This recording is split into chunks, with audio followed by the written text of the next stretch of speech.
ങ്ങളിലൊക്കെ നിരവധി തടാകങ്ങൾ, ലേക്കുകൾ. അപ്പോൾ ഭോപ്പാൽ അറിയപ്പെടുന്നതിന് സിറ്റി ഓഫ് ലേക്സ് എന്നാണ്. ദീർഘകാലം നവാബുമാർ ഭരിച്ച, മുസ്ലിം ഭരണാധികാരികളായ നവാബുമാർ ഭരിച്ച ഒരു പട്ടണമായതുകൊണ്ട് തന്നെ ആ നഗരഹൃദയത്തിൽ ഓൾഡ് സിറ്റിയിലൊക്കെ ധാരാളം കൊട്ടാരങ്ങളുണ്ട്. നവാബുമാരുടെ കൊട്ടാരങ്ങൾ, അന്നത്തെ ചന്തകളുണ്ട്.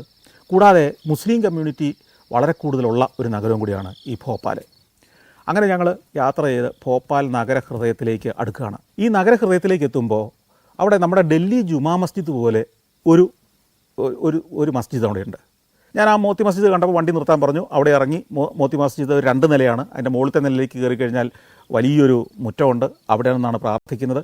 പക്ഷേ ഒരൊറ്റ കുഴപ്പമേ ഉള്ളൂ, ഇതൊക്കെ കുറേ വർഷങ്ങളുടെ, നൂറ്റാണ്ടുകളിലേറെ പഴക്കമുള്ളതാണെങ്കിലും ഇതിനെയൊക്കെ സംരക്ഷിക്കുന്ന രീതി നമുക്ക് വലിയ സങ്കടം തോന്നും.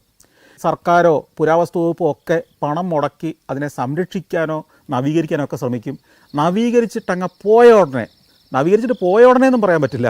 ഒരറ്റം നവീകരിച്ച് കഴിഞ്ഞ് മറ്റേറ്റം നന്നാക്കിക്കൊണ്ടിരിക്കുമ്പോഴേ അവിടുത്തെ രാഷ്ട്രീയക്കാരും നാട്ടുകാരും കൊണ്ടുപോയി പോസ്റ്റർ ഒട്ടിക്കും. ട്യൂഷൻ സെൻറ്ററിൻ്റെ പോസ്റ്ററും സിനിമാക്കാരുടെ പോസ്റ്ററും രാഷ്ട്രീയക്കാരുടെ പോസ്റ്ററും വേറെ ആരുടെയൊക്കെ കയറി അതിനകത്ത് പല കടകൾ ആരംഭിച്ചു കഴിഞ്ഞു. വേറെ ചിലതിനകത്ത് സദ്യയ്ക്ക് വേണ്ട പാചകപ്പുരം പ്രവർത്തിക്കുന്നത് വരെ ഞാൻ കണ്ടു. അപ്പം ഇതിനെയൊക്കെ ഒഴിപ്പിച്ച് ഒരു സാംസ്കാരിക കേന്ദ്രമാക്കി